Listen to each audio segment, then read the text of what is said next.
কিরানি হিন্দুদের মাঝে সতী নারী কি করে হলো?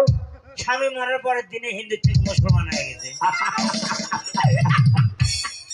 আমাদের ভালো না মুসলমান আছে, স্বামী মরার পরের দিন বিয়ে বিয়ে হয়ে গেছে, কাকু কয় না ও স্বামী মরার পরের দিন বিয়ে হয়ে গেছে। তোর শাশুড়ির আর একটা বিয়ে হয়েছে, সেজন্য সে সতী নারী, তাই তো? ছেলেপেলে মনে করতে বারবার দিন করে আপনি লেখাপড়া এই শোন। করেন না। যা আপনাকে তো কভার দেন, আমরা মোবাইল খেলে টিপেন স্কুলে।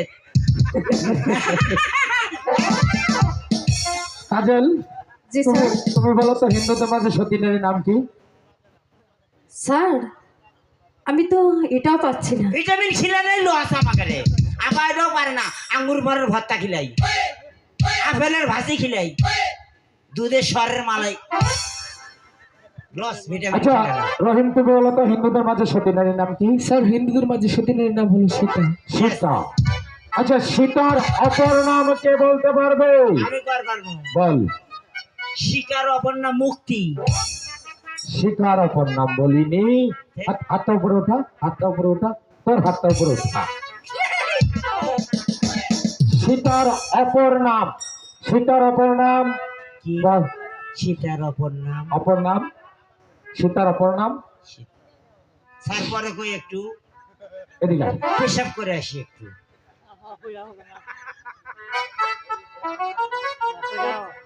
হ্যাঁ। যা, বিয়াদব। তুমি বলো তো সীতার অপর নাম কি?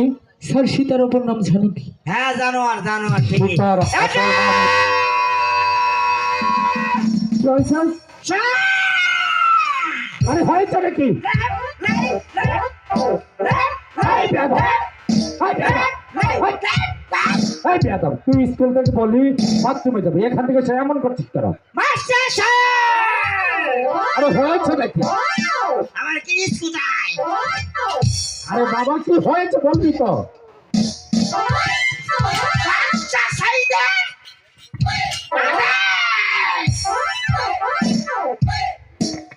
কার আদেশ বললি?